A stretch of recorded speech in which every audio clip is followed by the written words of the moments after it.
ભાજપમાં એક પછી એક નેતા વિવાદમાં આવી રહ્યા છે, ત્યારે ભાજપના વધુ એક નેતા જેના ઉપર આક્ષેપ કરવામાં આવ્યા છે, જેના ઉપર છેતરપિંડીનો આક્ષેપ લગાયો છે ગુજરાતી અભિનેત્રી જેમણે ભાજપ યુવા મોરચા પ્રમુખ દીપક ડાભી સામે આરોપ લગાવ્યા, 3 કાર્યક્રમ કરાવ્યા પરંતુ નક્કી રકમ ચૂકવી નથી તેવા આક્ષેપ કરવામાં આવ્યા છે।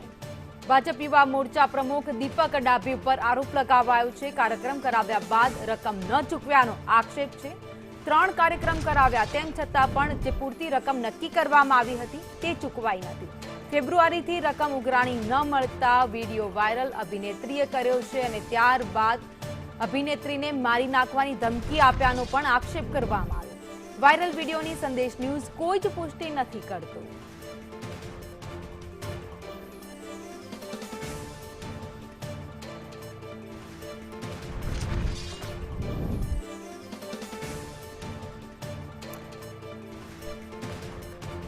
ભાજપનો ખેસ ધારણ કરી લો એટલે કે તમને કોઈ પણ ગુનો કરવાનું લાયસન્સ મળી જતું હોય તે પ્રકારની સ્થિતિ દર વખતે જોવા મળતી હોય છે।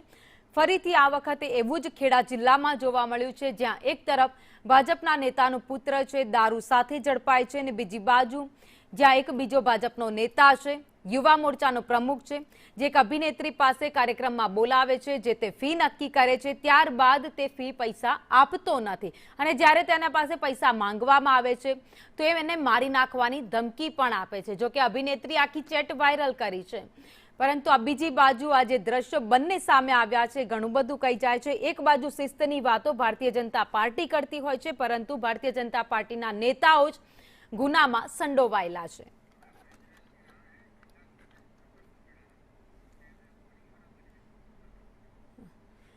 ખેડા જિલ્લા કોંગ્રેસ પ્રમુખ મહેન્દ્રસિંહ રાણા અમારી સાથે જોડાયા છે। મહેન્દ્રસિંહ, આ 2 દ્રશ્યો સામે આવ્યા છે, જ્યાં ભાજપ શિસ્તની વાતો કરે છે, જ્યાં ભાજપના નેતાઓ છે દરેક ગુનામાં જોવા મળે। બિલકુલ, શું કહેશો ઘટનાને લઈ? જો પહેલા તો આ ભાજપમાં શિસ્તની વાતો કરે છે, ગુડ ગવર્નન્સની વાતો કરે છે, પણ દારૂના વેપારમાં મોસ્ટ ઓફ ભાજપના નેતાઓ સામે આવી રહ્યા છે અને અમે વારે ઘડીએ આ બાબતે આવેદનપત્રો આપીએ છીએ, વિરોધ પક્ષ તરીકે એમને રજૂઆતો કરીએ છીએ, પોલીસમાં રજૂઆતો થાય છે। તેમ છતાં ખેડા જિલ્લામાં હમણાં નજીકના સમયમાં ખેડા જિલ્લા પંચાયતના સભ્ય દારૂના બુટલેગર તરીકે એમને પકડાયા, ત્યાંથી 50 લાખનો દારૂ પકડાયો। એના પછી અત્યારે આ ભાજપના નેતાના પુત્ર, તાલુકા પંચાયત સભ્યના પુત્ર દારૂ વેચતા પકડાયા। અમે લોકો કહીએ છીએ કે દારૂનો વેપાર દિવસે દિવસે આ ભાજપના શાસનમાં વધી રહ્યો છે અને એમાં જેટલા નેતાઓ જવાબદાર છે એની સાથે પોલીસના વહીવટદારો જે છે એ પણ આ પોઈન્ટ ચલાવી રહ્યા છે। તમે ગુજરાતમાં અને ખેડા જિલ્લામાં દારૂની રેલમછેલ થઈ રહી છે અને એના કારણે યુવાધન બરબાદ થઈ રહ્યું છે। તમે રજૂઆત કરી? અનેક વાર રજૂઆતો થઈ, એના બાબતે વિરોધ પ્રદર્શનો થયા, આવેદન પત્ર આપ્યા, ટેલિફોનિક રજૂઆત પણ અમે કરીએ છીએ, પણ તેમ છતાં પોલીસ દ્વારા કોઈ કાર્યવાહી કરવામાં નથી આવતી, કારણ કે આ બધા જ આશીર્વાદ કમલમમાંથી મળે છે અને કમલમ એટલે તમને લાગે છે કે આ ભાજપના નેતાઓ તમને લાગે છે કે ભાજપના નેતાઓ સાથે પોલીસ પણ જોડાયેલી છે એટલે કોઈ કાર્યવાહી નથી કરતી? 100% પોલીસ એમની જોડે જોડાયેલી છે। એમના પોલીસ થાણામાં દરેક જગ્યાએ એમના કોન્સ્ટેબલ હોય કે એવા વહીવટદારો મૂકેલા છે અને એમના થકી જ આ દારૂના પોઈન્ટ સમગ્ર ખેડા જિલ્લામાં ચાલી રહ્યા છે। હવે મહેન્દ્રસિંહ, આગળ શું કરશો? આ ઘટના સામે આવી છે ત્યારબાદ હવે વિપક્ષ કેવી રીતે ચાલશે? કોંગ્રેસ? અમે તો વારે ઘડીએ રજૂઆત કરી છે અને આવેદન પત્રો આપ્યા છે, વિરોધ પક્ષ હવે શું કરશો? હવે જો અમે પહેલા એવું જ કહીએ છીએ કે આ નજીકના સમયમાં 1 મહિનામાં જ આ ભાજપના નેતાઓના ડાયરેક્ટ બુટલેગર તરીકે એ લોકો જો આવી રીતે આવી રહ્યા છે, અમે લોકો હવે નજીકના સમયમાં જ અલગ અલગ જગ્યાએ જ્યાં પણ અમારા તાલુકાના પ્રમુખ હોય કે શહેર પ્રમુખ હોય એમની જોડે લિસ્ટ લઈ અને અમે લોકો જનતા રેડ કરીશું, કારણ કે અમને ખુલ્લા પાડવા ખૂબ જરૂરી થઈ ગયા છે। મહેન્દ્રસિંહ, આપ અમારી સાથે જોડાયા, આપનો આભાર। ત્યારે આ જે ઘટના બની છે, એક તરફ ભાજપ હંમેશા શિસ્તની વાતો કરતી હોય, ત્યાં ભાજપના જ નેતાઓ લુખ્ખાગીરી કરતા, બુટલેગર દારૂના ધંધા કરતા સામે આવ્યા।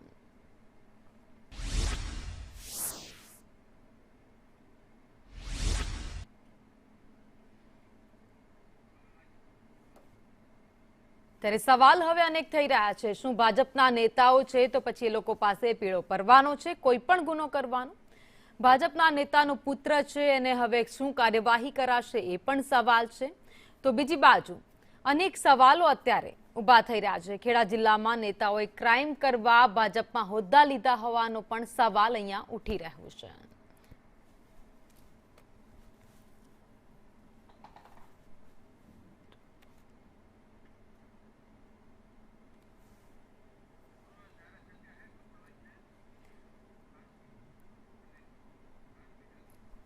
કપડવંજના પૂર્વ ધારાસભ્ય કાળુભાઈ ડાભી અમારી સાથે જોડાઈ ગયા છે.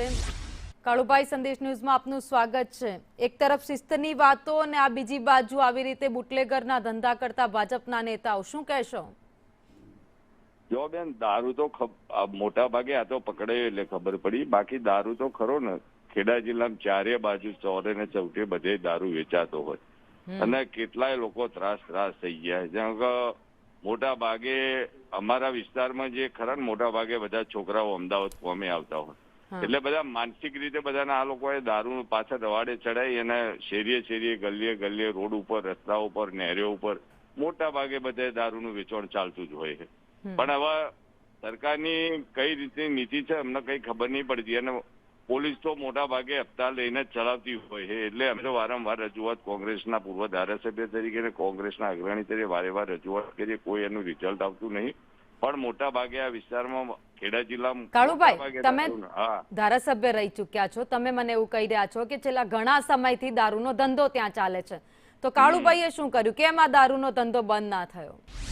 ના, એટલે હું હમણાં થોડા સમયથી, મને તો રિટાયર થાય 4 વર્ષ થઈ ગયો, 2022 ની વાત કરું. અમે તો હોમેથી અમે જે વિસ્તારમાં ખરા ને અમે તો મોટા ભાગે વિસ્તારમાં તે વખતે તો બિલ દારૂનું તે વખતે ચલણ બહુ ઓછું હતું, પણ છેલ્લા 2-3 વર્ષ તમે એવું કહો છો દારૂનું ચલણ, દારૂ તો એ વખતે કાળુભાઈ ત્યાં મળતો તો અત્યારે કદાચ વધારે વેચાણ થયું હશે તેમ તમે કહી રહ્યા છો.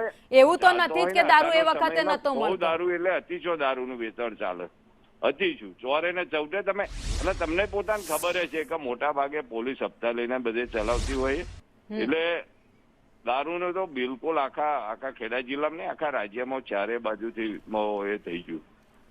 તો કાળુભાઈ શું કરશે આ દારૂનો ધંધો બંધ થાય માટે?